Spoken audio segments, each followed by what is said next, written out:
유승민 전 의원이 국민의힘 당대표 선거 불출마를 선언했습니다. 김기현, 안철수, 양강구도에 어떤 영향을 미칠지 관심이 쏠리는데요. 한편 민주당 이재명 대표가 검찰의 2차 소환 조사에 응할 뜻을 밝힌 가운데 여야의 공방은 더욱 거세지고 있습니다. 관련 내용과 함께 여러 가지 정치권 이슈들 짚어보겠습니다. 김병민 국민의힘 비대위원, 박진영 민주연구원 부원장 나오셨습니다. 어서 오시죠. 네, 안녕하세요. 안녕하세요. 네, 우선 국민의힘 전당대회 얘기부터 해보겠습니다. 유승민 의원이 결국 불출마 선언을 했습니다.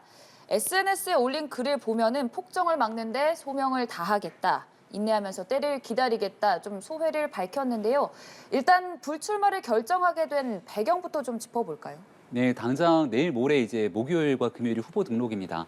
그러니까 통상적인 당대표 선거 같은 경우에는 전국적으로 조직이라든지 또 전체 선거를 준비할 수 있는 캠프가 어느 정도 준비가 돼 있어야 될 텐데 지금까지 아무런 준비가 없었던 모습으로 보건대 불출마하지 않겠는가라고 하는 전망들이 꽤나 우세했었고요. 최근에는 안철수 전 대표 같은 경우가 이른바 이 김기현 후보에 대항하는 대항마로서 자리를 좀 온건하게 매김했던 부분들이 유승민 전 의원 입장에서는 지금 출마하더라도 본인이 만들어갈 만한 공간들이 없다고 판단했던 것이 아닌가 생각을 합니다.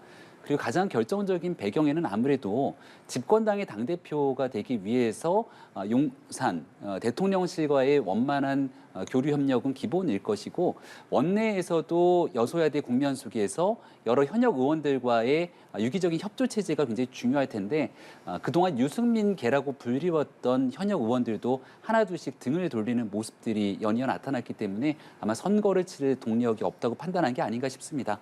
현실적인 선택이 결국 불출마를 이끌어낸 것이 아닌가 이렇게 생각합니다. 네, 현실적인 선택이었다 이렇게 좀 표현을 해주셨는데요. 앞으로의 유승민 전 의원 향후 정치 인생을 봤을 때 좀 옳은 결정이었다고 보세요? 어떤 생각이었을까요? 지금 뭐 본인이 폭정에 저항하겠다, 민주공화국을 지키겠다, 뭐 그 이야기를 했거든요. 폭정의 주체는 누굽니까? 윤석열 대통령을 지목한 거죠. 민주공화국을 지키겠다고 하는 것은 민주공화국이 위협받고 있다. 그런 뜻입니다. 결국은 국민의힘 내에 자기가 몸담고 있지만은 윤석열 정부에 대한 반대 투쟁을 하겠다. 그게 이제 자신의 정치적 목표다라는 이야기를 분명히 밝힌 것이고요. 우리 아시겠지만 국민의힘이 전당대회 룰이 여론조사가 한 30% 정도 있었습니다. 유승민 의원이 제일 잘 나왔습니다. 그 룰을 바꿔버렸습니다. 그리고 대통령이 국민의힘 지도부를 불러서 만찬을 합니다. 국회의원들도 자주 부릅니다. 그리고 또 전당대회에 한 달 후에 본인이 참석하겠다. 그 이야기를 대놓고 하십니다. 무슨 이야기겠어요? 내가 전당대회에 참석할 때니 우리 당원과 지지자들은 제가 좋아하는 당대표 뽑아주십시오. 우회적으로 그런 뉘앙스 있지 않을까요? 여러 가지 물어봤을 때 또 뭐 나경원 의원이 출마하지 않는 그 과정도 마찬가지입니다. 이미 국민의힘이 윤심에 의해서 장악되었다. 내가 나가봐야 당선될 가능성이 없다. 그런 판단을 했기 때문에 나가지 않는 거고요. 그리고 앞에서 잠깐 제가 말씀드린 것처럼 그리고 윤심은 폭정이고 민주공화국이기 때문에 저항하겠다. 그런 뜻에서 나는 국민의힘 당대표가 되지도 못할 뿐더러 될 필요도 없다라고 이렇게 판단한 겁니다. 네, 일단 이로써 국민의힘 전당대회 변수 중 하나로 꼽혔던 나경원 전 의원 그리고 유승민 전 의원까지 불출마한 상황입니다. 이렇다면 이제 이들을 지지하는 표심이 남은 후보들 중 누구에게로 갈지 얘기가 나오고 있는데 사실 그 이전에 나경원 전 의원이 불출마 선언한 이후 몇몇 여론조사에서 보면 김기현 의원, 안철수 의원, 이 양강 구도 속에서 안철수 의원 쪽으로 조금 더 많이 갔던 결과들이 나오기도 했었거든요. 이번에는 유승민 전 의원의 불출마 선언 이후 어떻게 좀 향방이 갈릴까요? 우리가 지금 보고 있는 건 여론조사 수치 아닙니까? 근데 여론조사는 국민의힘 지지층들을 대상으로 하는 거라 당원들의 표심과는 좀 차이가 있죠. 이 지지층들의 경우에는 이른바 유승민 전 의원과 이준석 전 대표를 지지하는 층들의 여론은 자연스럽게 주류 세력인 김기현 후보보다는 안철수 후보 쪽에 쏠림 현상이 있지 않겠는가라고 하는 판단들이 있었습니다만 유승민 전 의원이 참여하지 않고 또 이준석 전 대표도 이번 전당대회에 깊이 관여하지 않게 된다면 오히려 안철수 전 대표에 대해서 적극적인 지지를 표명하기보다는 한 발 떨어져서 관망하거나 투표에 참여하지 않을 가능성들도 상당히 있다 이렇게 생각을 합니다. 그리고 이제 과거에 유승민 전 의원이 활동했던 모습과는 달리 앞서 제가 신원식 현 의원에 대한 얘기나 또 김병욱 의원이라든지 여러 유승민 전 대표와 가까이 지냈던 인사들의 최근의 행보들이 조금 다른 결의 모습들을 보여주고 있거든요. 일단 안철수 전 대표가 나름대로의 상승 국면을 타고 있는 모습의 가장 기본적인 골격에는 그래도 윤석열 대통령과 단일화를 이끌어내고 또 인수위원회 위원장을 맡으면서 현 정부 성공에 깊이 관여하겠다라고 하는 메시지가 통했기 때문이라고 봅니다. 유승민 전 의원의 이 메시지를 보면 시종일관 윤석열 정부를 거의 인정하지 않는 듯한 과격한 메시지 일관이거든요. 그러니까 당내에 기류하는 전체적인 정서는 대통령을 선출한 지 1년이 되지 않았고 이 대통령과 함께 성공한 정부를 만들어냈더만이 여기에 대한 역사적 평가로서 총선이 이루어질 수 있을 건데 이거를 부인하고 부정하는 순간 당과 어떻게 함께할 수 있겠는가라고 하는 인식이 강합니다. 따라서 유승민 전 의원이 출마를 하더라도 불출마를 하더라도 여기에 전체적인 전당대회에 미치는 영향력은 굉장히 좀 적지 않을까 생각하고요. 결과적으로 지금 김기현 후보, 안철수 후보의 현재 엎치락 뒤치락거리고 있는 이 양강 구도 속에서 누가 더 당원들의 마음들을 움직이는가가 사실 남은 변수가 아닐까 생각합니다. 네, 유승민 전 의원이 전당대회에 미칠 영향력이 좀 미미하다는 말씀을 해주셨는데 그럼 앞으로 3월 8일 전당대회까지 이제 큰 변수는 없다고 보세요? 이미 좀 가닥이 잡혔나요? 저는 뭐 이게 짜고 치는 고수도 비슷하게 흘러가지 않을까 그런 생각이 듭니다. 대통령이 지도부들 부르고요. 또 초선들 모아서 식사하고 거기에 퍼스트레이드까지 똑같이 비례의원들, 여성 의원들 만나서 식사하고 갑니다. 어떻게 보면은 지금 대통령 내외가 여당의 전당대회에 개입하는 것처럼 그렇게 보입니다. 그럼 윤심은 누구에게 실려 있느냐? 우리 다 아는 거 아니겠습니까? 그런 상황이고요. 나경원 의원이 불출마하는 과정에서 보면은 초재선 의원 55명이 연명을 해서 나경원 의원을 비판을 하기도 합니다. 저는 이제 나경원 의원이 빠졌기 때문에 윤심을 얻지 못한 안철수 후보에게 초선들의 이제 공격이 또 나올 거라고 봅니다. 이분의 과거에 있었던 언행이라든가 윤석열 대통령과 별 관계가 없다. 또는 또 뭐 윤석열 대통령을 배신할 수 있다. 이런 비판들이 나올 겁니다. 물론 나경원 의원처럼 이렇게 세게 하지는 않을 겁니다. 왜냐하면은 지난 대선 때 연대했던 측면도 있고 그 말씀하신 것처럼 인수위원장도 했기 때문에 집단적으로 하지는 못합니다만은 몇 명의 이 과격한 윤핵관들이 안철수 의원을 때리기 시작하면은 말씀하신 것처럼 거기에 영향받는 이 강한 당원들이라든가 지역위원장들 이런 사람들이 또 흔들릴 겁니다. 그래서 저는 서서히 안철수 의원의 지지율이 빠지면서 김기현 의원의 일강 독주 체제로 그렇게 흘러갈 거다. 이게 짜여진 저는 각본인 것 같아요. 네, 김기현 의원의 일강 독주 체제라고 표현을 좀 해주셨는데 당내 분위기는 지금 어떻습니까? 전체적인 조직력의 측면으로 보게 된다면 현역 의원이나 원외위원장들이 김기현 현 후보에게 조금 더 깊게 관여돼 있는 것이 아닌가 이렇게 관측되는 게 아마 지배적인 것 같습니다. 이제 짜고 치는 고스톱이라는 표현에는 선뜻 동의하기가 어려운 게요. 만약 그랬다면 각종 여론조사 지표에서 우리 당에 들어온 지 얼마 되지 않는 안철수 후보를 대상으로 한 여론조사가 이렇게 높게 나오면서 박빙의 구도가 형성될까라고 하는 생각이 들기도 하고요. 또 안철수 후보를 대상으로 한 네거티브 국면이 심해지지 않겠는가라고 얘기하지만 각종 SNS를 돌아다니고 있는 네거티브 공세를 보면 김기현 후보를 향한 네거티브 공세도 만만치 않게 이루어지고 있습니다. 그러니까 굉장히 선거가 지금 뜨겁게 달아오르고 있는데 일단 당원들께서 국민의힘의 총선 승리를 위한 당대표를 뽑는 만큼 서로를 향한 인신공격성 공격들은 좀 뒤로 물릴 필요가 있다. 정책 비전 중심의 선거를 치를 필요가 있다는 말씀을 꼭 드리고 싶고요. 대통령께서 이제 관저 등에 대한 만찬을 가지게 되는 것도 이 개입처럼 전당대회 개입처럼 말씀을 주셨습니다만은 아랍에미리트 순방을 다녀오고 난 다음에 여기에 대한 꽤 많은 성과들이 있었다고 대통령실은 판단하고 있습니다. 근데 이것이 단순히 MOU에 대한 양해각서 체결로 끝나는 것이 아니라 후속적으로 입법이 필요한 측면들이 있을 것이고 또 적극적으로 홍보에 나서면서 중동 붐을 통한 대한민국 경제 개발에 청신호를 켜기 위한 여러 사람들의 노력들이 필요할 겁니다. 하지만 언론을 통해서 바라보는 것 외적으로 대통령이 현지에서 나눴던 아랍에미리트 현지 당국과의 많은 내용들 등 실제 현역 의원들에게 전해주고 싶었던 얘기들도 많았을 거거든요.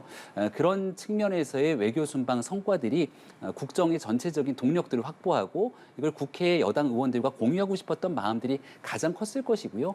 지금 이미 나와 있는 대표는 전체 80만 정도 되는 당원들이 직접 투표를 하게 되는데 여기 현역 의원들과 밥을 먹고 안 먹고가 얼만큼 큰 표심에 영향을 미칠까? 또 여기에 밥을 먹었던 사람들의 면면이 이른바 윤석열 대통령과 지난 대선 때 가까웠던 인사들을 중심으로 보는 것이 아니라 윤석열 대통령과 특별한 인연이 없거나 혹은 이준석 전 대표와 더 각별한 인연이 있었던 사람들까지 전부 초청을 해서 많은 사람들과 같이 식사를 나누면서 얘기를 하게 되는 그런 정치의 일환을 현재 가지고 있다 이렇게 말씀드리겠습니다. 네. 일단 2월 2일에서 3일까지 후보 등록인 만큼 아마 이제는 레이스에 참여하는 후보들의 가닥이 잡힌 것으로 보이고요. 그 이전에 유력 주자로 꼽혔던 나경원 전 의원이나 유승민 전 의원이 불출마를 선언을 했는데 그러면 이 두 사람이 전당대회에는 앞으로 관여할 일이 아예 없을까요? 유승민 의원은 지속적으로 김기현 의원을 비판할 겁니다. 네. 저는 그렇게 봅니다. 다만 나경원 의원 전 의원 같은 경우는 누가 봐도 윤석열 대통령과 윤핵관들에 의해서 집단 lin치를 당해서 사퇴하지 않습니까? 그런데도 사퇴하는 당일 날도 SNS에 윤석열 대통령 선거 시절에 본인이 이렇게 친분 관계가 좋았다 이런 그 내용들을 올립니다. 솔직히 말씀드려서 용기가 없다는 뜻이죠. 아마 제가 봤을 때 뭐 김기현 의원을 비판한다거나 이렇게 하지 않고 조용히 물러서 있는 그런 모습으로 보일 것이다. 이런 생각을 드리고요. 저는 근본적인 이야기를 하나 하고 싶은데요. 여당 대표라는 게 국가 서열 한 6위 정도 됩니다. 제가 알기로. 그리고 국가 서열보다는 훨씬 더 앞서는 정치적 위치는 한 국가에서 한 2위, 3위 정도 되지 않을까요? 그 정도 되는 사람이고 사실은 이 국가를 어떻게 운영할 것인가라는 국가 비전을 제시해야 됩니다. 근데 그게 사실은 여당 대표를 뽑는 선거가 돼야 되는데요. 지금 전혀 그렇게 되지 못하고 있어요. 그 첫 번째 이유는 이 선거가 대통령이 개입을 하면서 윤심 논란에 휩싸여서 그래요. 대통령과 친하고 안 친하고 이게 뭐 중요합니까? 그렇지 않습니까? 여당 대표다운 대통령과 호흡을 맞추든지 아니면 대통령과 또 뭐 경쟁 관계에 있든지 비판하든지 나는 나라를 이렇게 운영하겠다. 대한민국 이렇게 흘러가야 된다라는 미래와 비전을 이야기해야 되잖아요. 당연한 거 아니겠습니까? 보통 당대표 정도 되면 다음에 대권 주자까지 가는 그런 사람들입니다. 근데 그런 이야기 전혀 안 나오고 있어요. 이런 부분에 있어서 첫 번째 잘못은 윤석열 대통령이 잘못하신 거고요. 두 번째는 뭔가 하면은 김기현 후보입니다. 김기현 후보가 저는 굉장히 잘못했다고 생각하는 게 본인이 윤석열 대통령 친눈이고 뭐 윤핵관이라도 좋다 이거예요. 그렇더라도 나는 당을 이렇게 이끌겠다. 그리고 이 당을 가지고 대한민국 미래를 이렇게 밝히겠다. 그리고 우리는 또 재집권 전략으로 이런 정책을 하겠다. 이런 거 만들고 왔어야 돼요. 그런 거 전혀 보여주지 못하고 있습니다. 네, 3월 8일 전당대회까지 한 달 조금 넘게 남았으니까요. 말씀해 주셨던 정책 비전 앞으로 좀 더 나오길 기대해 보면서 국민의힘 얘기는 여기서 마무리 짓도록 하겠습니다. 민주당 상황 짚어보죠. 이재명 대표 2차 검찰의 소환 조사 응하겠다고 밝혔습니다. 위례 대장동 의혹과 관련해서 검찰이 당초 2번 정도 조사가 필요할 것 같다라고 했을 때만 하더라도 조금 회의적인 입장을 밝혔었는데 응하겠다고 어제 기자회견을 통해 입장 발표했거든요. 그 배경은 어떻게 봐야 될까요? 검찰 소환에 나가서 조사를 받아보니까요. 어떤 느낌을 받았냐면 이 사람들은 증거가 있든 말든 수단 방법을 가리지 않고 구속영장을 청구하고 싶어 하구나. 이런 느낌을 받은 거예요. 그중에 하나가 아마 이 수사받는 태도 이야기 할 겁니다. 그런 이야기 지금 이미 이 수사하는 과정들을 검찰발 기사들이 나오고 있습니다. 우리 단순하게 생각해 봅시다.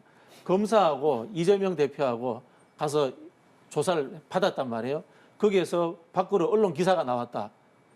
이재명 대표는 정치인이니까 할 수 있는 겁니다. 검사는 하면 됩니까? 안 됩니까? 그게. 수사 사실에 대해서 흘러가게 하는 공포지 않습니까? 법적으로 문제가 되는 겁니다. 그런 행위들을 지금 꾸준히 하고 있어요. 한두 꼭지가 아니에요. 이재명 대표를 비판하는 수많은 기사들이 알고 보면은 검찰 쪽에서 흘러나왔을 것이라고 누구나 다 예측할 수 있는 겁니다. 이거 우리 심각한 문제 아니겠습니까? 이런 행동을 하는 이유가 뭐겠습니까? 증거는 제대로 없지만 여론에다가 기사거리를 흘려가지고 양을 떼워가지고 어떤 수단 방법을 가리지 않고 구속영장을 청구하겠다라는 의지를 표명하고 있는 겁니다. 네. 그럼 이 검사들이 왜 이렇게 하겠어요? 뭔가 권력 핵심 부에서의 그런 뉘앙스가 있다는 겁니다. 그런 부분에 있어서 이재명 대표 입장에서는 최소한의 꼬투리라도 잡히고 싶지 않다. 그래서 성실하게 지금 나가고 있는 겁니다. 네, 그러니까 2차 소환 조사에 응하지 않으면 검찰의 영장 청구에 좀 빌미를 제공할 수도 있다는 일각의 해석이 있기 때문에 최대한 검찰의 요구에 다 맞춰준다라는 입장이신 것 같은데 사실 말씀해 주셨다시피 이 대표도 소환 조사 이후 나오자마자 기소를 정해두고 수사를 하는 것 같다는 입장을 밝히기도 했거든요. 네, 기소를 정해두고 수사를 한다. 이제 이재명 대표 민주당은 이렇게 얘기를 하겠습니다만은 이미 현재까지 나와 있는 많은 혐의들 또 관계자들이 현재 구속돼 있는 상황들을 지켜보건데 혐의가 없을 것으로 생각하는 국민들도 저는 많지는 않을 것 같다 이렇게 봅니다. 지금 이재명 대표가 이른바 검찰의 구속영장 청구를 좀 두려워하는 것은 아닌가 이렇게 생각되고 분석되는 전문가들도 있는 것 같은데요.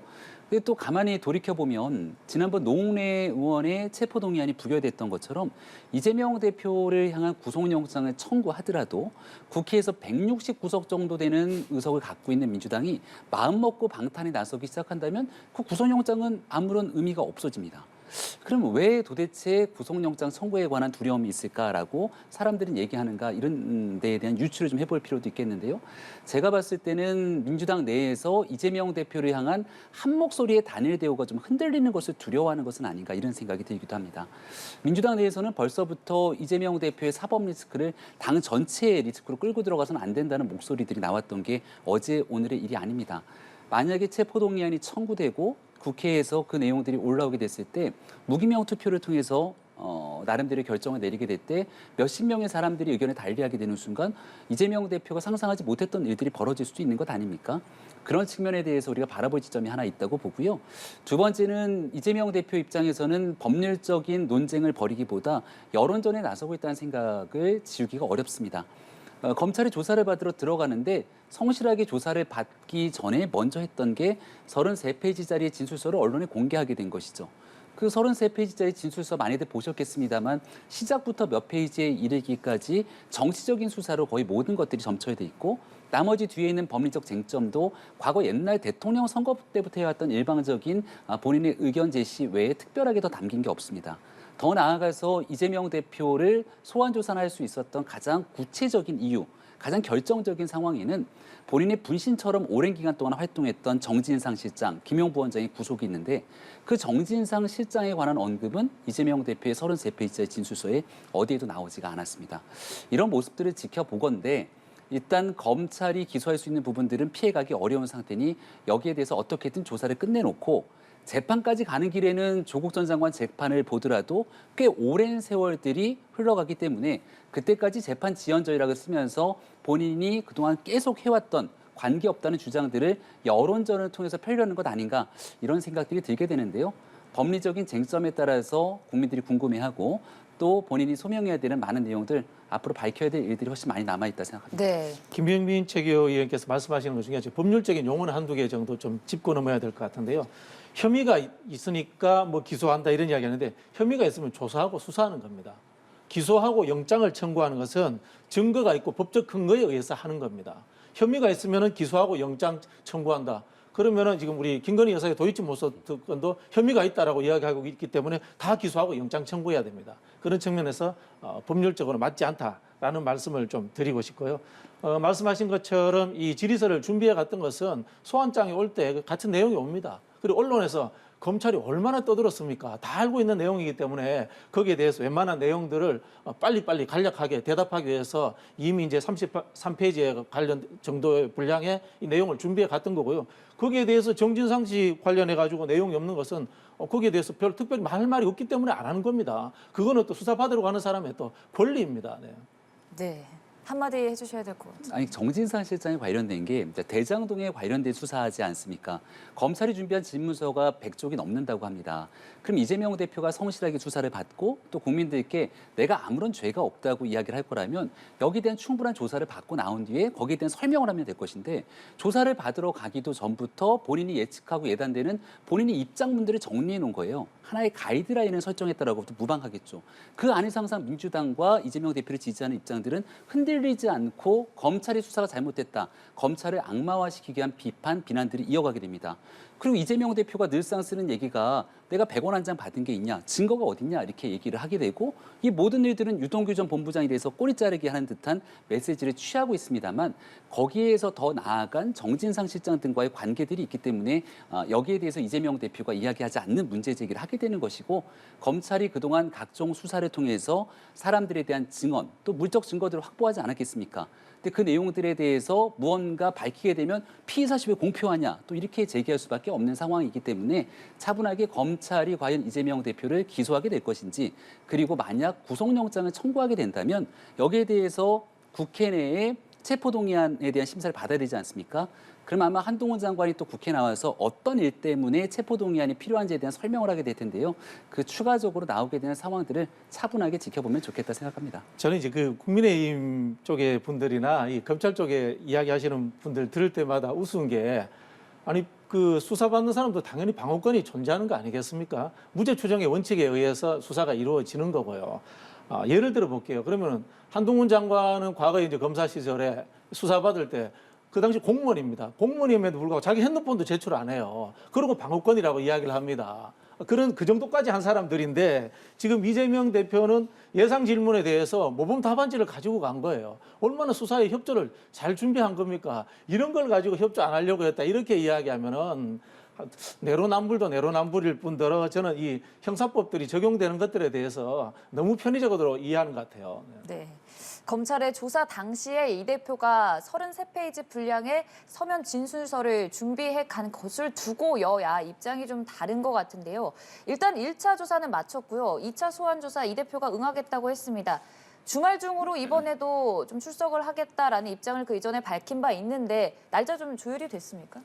글쎄요, 뭐 아직 조율이 완벽하게 안 된 걸로 저는 뭐 그렇게 알고 있습니다. 왜냐하면 이 대표 같은 경우에는 주중에는 일을 하고 네. 주말에 가서 조사를 받겠다 그런 기본 입장을 가지고 있는 상황인 것 같고요. 뭐 검찰 쪽에서도 이제 질문을 다시 또 정리를 하겠죠. 네, 아직까지 정해지지 않은 상황인데 그렇다면 좀 그 출석했을 때 모습이 사실 지난번에 성남FC 제3자 뇌물죄로 출석을 할 때는 정말 민주당 인사들 수십 명 그리고 주변 인파까지 수백 명이 모였었고요. 이후에 위례 대장동 의혹으로 처음 조사를 받을 때는 이 대표가 변호사 한 명만 동행해서 가겠다라고 했는데 민주당 의원들 몇몇 좀 같이 했었던 모습이 이어졌고 이번엔 정말 이 대표가 혼자 가겠다, 오지 말라 좀 강하게 얘기를 했는데요. 어떤 모습이 이어질까요? 이재명 대표가 오지 말라고 한 게 진짜 오지 말라고 한 것인지에 대한 진정성에 대해서 헷갈려하는 민주당 내 의원들이 많을 것 같습니다. 지난번에도 혼자 가겠다고 했는데 사무총장이 또 메시지를 보내서 가는 게 외롭게 하지 않았으면 좋겠다 등에 대한 메시지 냈다는 것 아닙니까? 결과적으로 이재명 대표의 말과 달리 굉장히 많은 사람들이 와서 단일 대우의 모습을 지키는 것처럼 얘기를 하기도 했죠.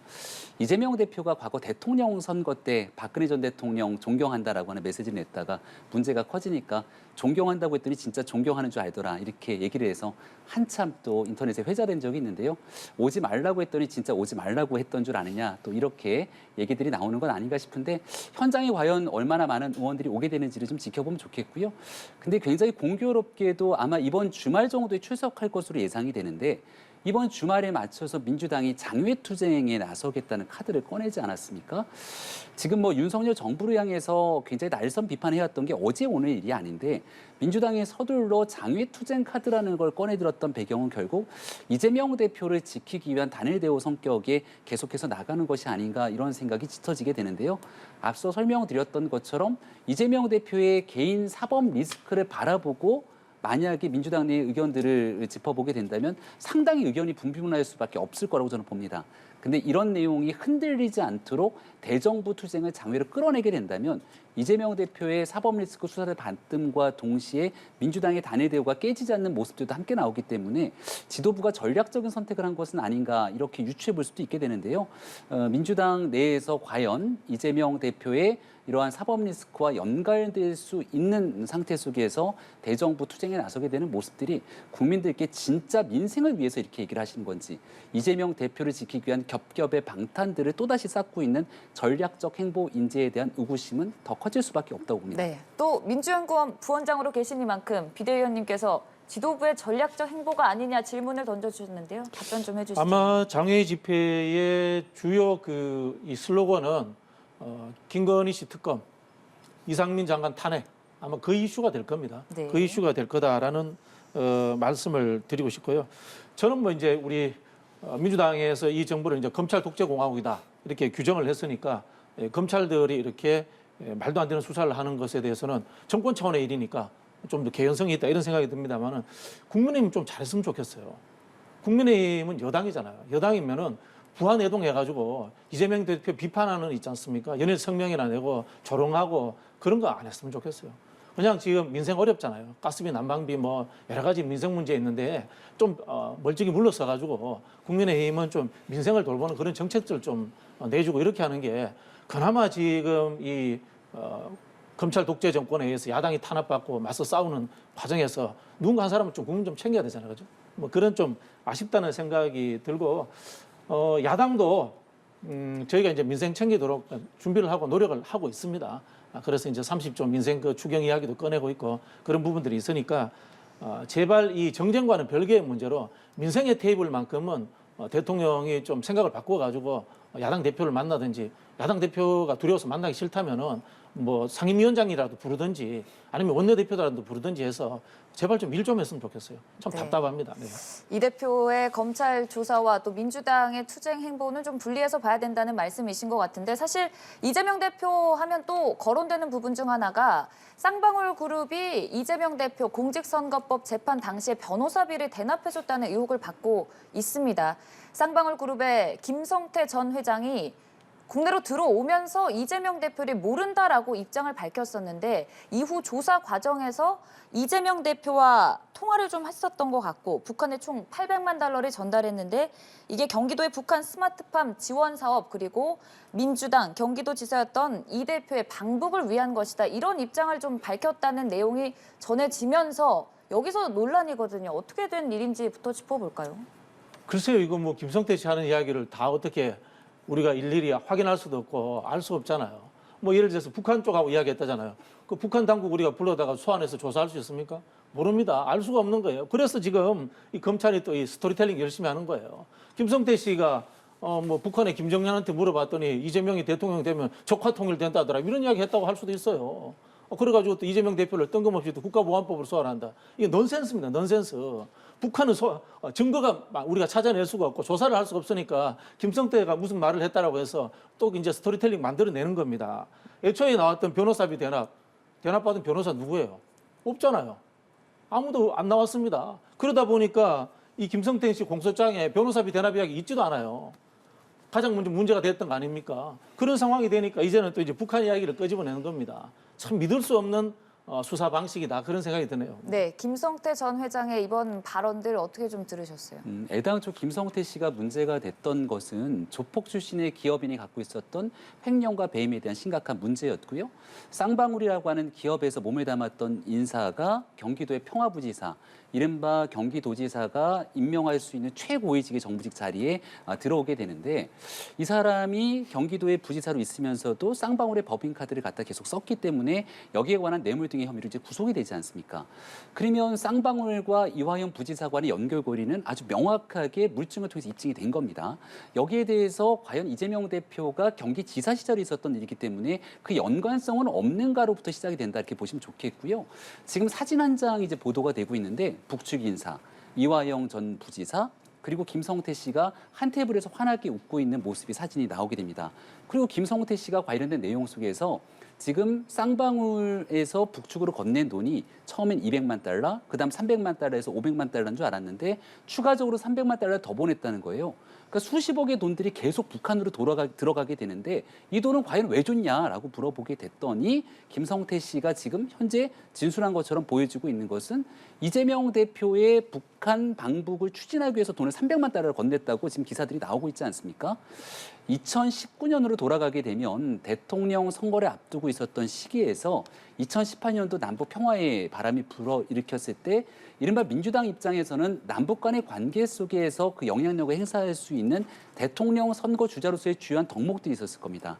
근데 이재명 지사가 가지고 있었던 가장 큰 장점은 본인이 지방자치단체장으로서 행정 경험이 있지만 본인이 국가적인 외교, 안보, 그리고 남북 간의 관계에서 가지고 있었던 상징적인 자본이 아예 없다는 것이거든요.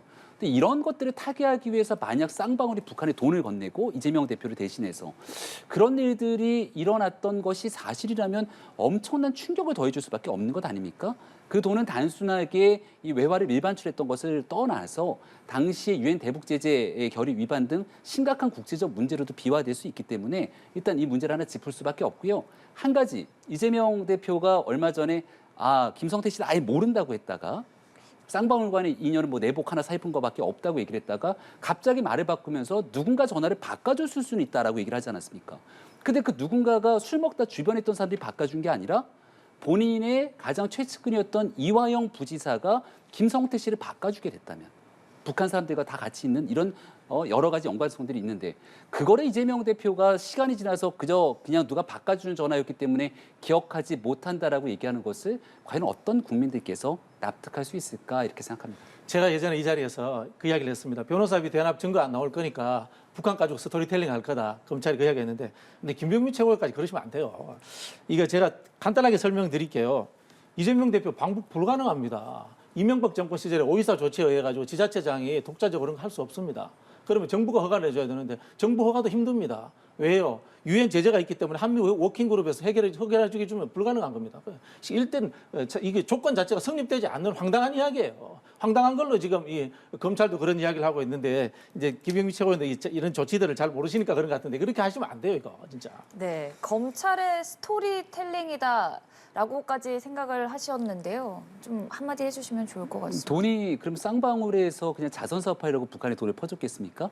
그 쌍방울에서 건네갔던 돈들이 분명하게 물증으로 남아있는 상태일 텐데요.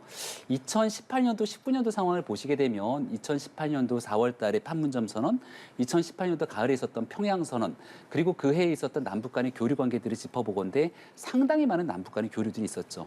2019년도 2월, 3월을 거치면서 전 세계가 하노이를 주목했는데 하노이 노딜이 있고 난 다음에 여러 가지로 남북 간의 관계가 경색될 수밖에 없는 일들이 벌어지게 됩니다. 하지만 2019년에 남북 간의 관계는 경색됐습니다만 이 정부에서는 어떤 방식으로든지 간에 북한의 김정은 위원장이 약속했던 서울 답방을 끌어내기 위한 노력했던 거 이마저도 부인할 수는 없을 거라고 생각하는데요. 경기도가 북한과 함께 추진하기로 했던 스마트팜 사업이라든지 많은 일들 속에서 만약 그런 일들을 성사시킬 수 있다면 그 당시 이재명 대표가 대선 주자로서 갈 수 있는 발판 속에서 할 수 있는 무궁무진한 일들이 있지 않았겠습니까? 현실적인 일들을 바탕을 두고 김성태 씨와 이화영 부지사가 왜 북한 사람들을 저렇게 만나게 됐고 또 그 과정 속에서 돈이 건너갔는지 이제 이 일에 대한 수사가 자연스럽게 이루어지고 있는 겁니다. 그저 이재명 대표가 전혀 자기는 모르는 일이다 이렇게 끊어낼 것이 아니라 이화영 부지사랑 정말 아무런 얘기도 하지 않고 그렇게 서먹한 관계였다면 도대체 경기도정을 어떻게 이끌었는지에 대한 궁금증도 커지게 되는데요. 이화영 부지사랑 어떤 얘기를 했고 어떤 일들이 진행됐는지에 대해서 조금 더 솔직하게 있는 그대로의 진실을 얘기했으면 좋겠습니다. 네. 이제 언론에 나오는 이제 기사 수준의 이야기 하실 게 아니고요. 제가 말씀드렸잖아요. 법적으로 불가능하다고. 5.24 조치에 의해서 지자체장이 방북하는 게 법적으로 불가능합니다. 그리고 단독 사업이 말씀드린 것처럼 유엔 제재가 있고 유엔 제재를 뒷받침하는 한미 워킹그룹에 인허가가 없으면 불가능하기 때문에 현실적으로 말이 안 되는 이야기인데 자꾸 그렇게 하시면 안 돼요. 네. 그 맥락에서 이재명 대표도 김성태 전 회장의 이재명 대표 방북 명목으로 북한에 돈을 보냈다는 발언에 대해서 사실 무근이다, 헛웃음만 나온다라는 입장을 밝혔는데요. 사실 김성태 전 회장이 입국 직후에 이재명 대표를 모르고 이재명 대표에게 돈을 건넨 적도 없다고 했는데 검찰 조사 이후 이렇게 좀 진술이 바뀐 이유는 뭘까요?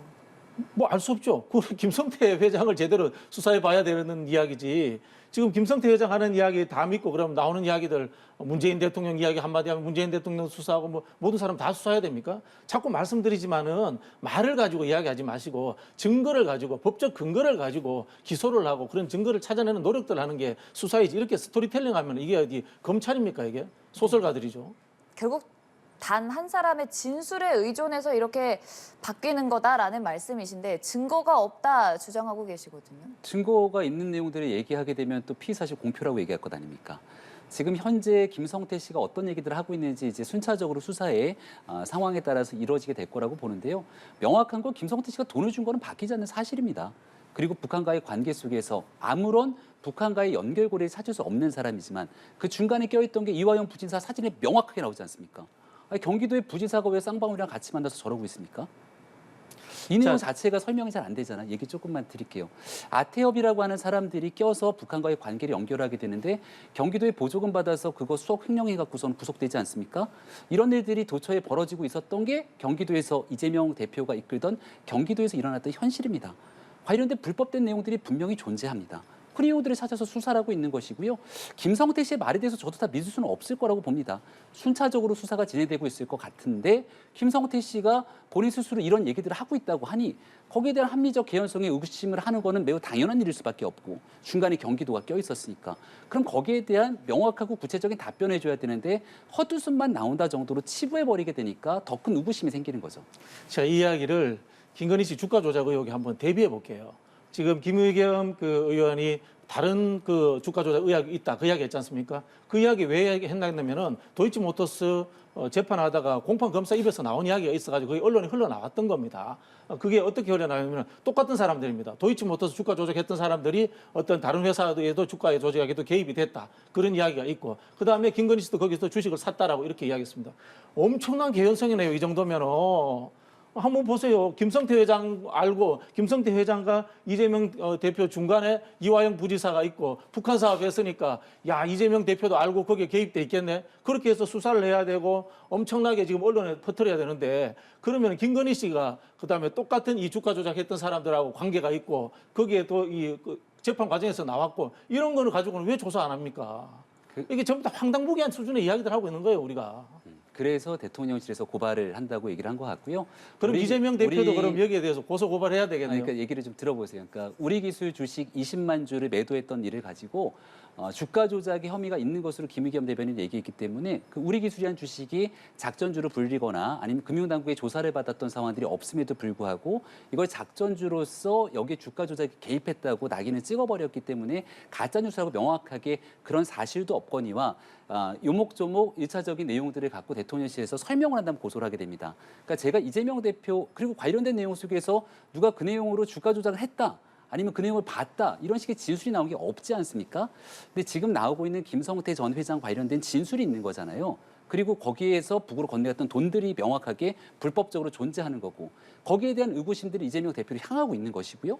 그렇다면 이재명 대표가 보다 구체적으로 그런 상황들에 대해서 경기도가 어떤 개연성이 없는지들을 좀 구체적으로 설명을 해줘야 되는데 아니 이화영 부지사가 중간에 껴있고 명확하게 전화통화했던 내용들까지 나오고 있는데 그냥 헛웃음으로 끝내버리게 되는 상황들이 오게 되니까 더 의구심이 짙어질 수밖에 없다는 얘기 드리는 네. 겁니다. 우리 기술 같은 경우에는요. 공판 검사들 입에서 나온 이야기고요. 그다음에 언론에 나온 이야기입니다. 네, 알겠습니다. 반대로 이 건은 김성태라는 피해자의 입에서 나온 이야기입니다. 어느 것이 더 신빙성이 있겠습니까? 알겠습니다. 박진영 민주연구원 부원장, 김병민 국민의힘 비대위원과 함께했습니다. 고맙습니다.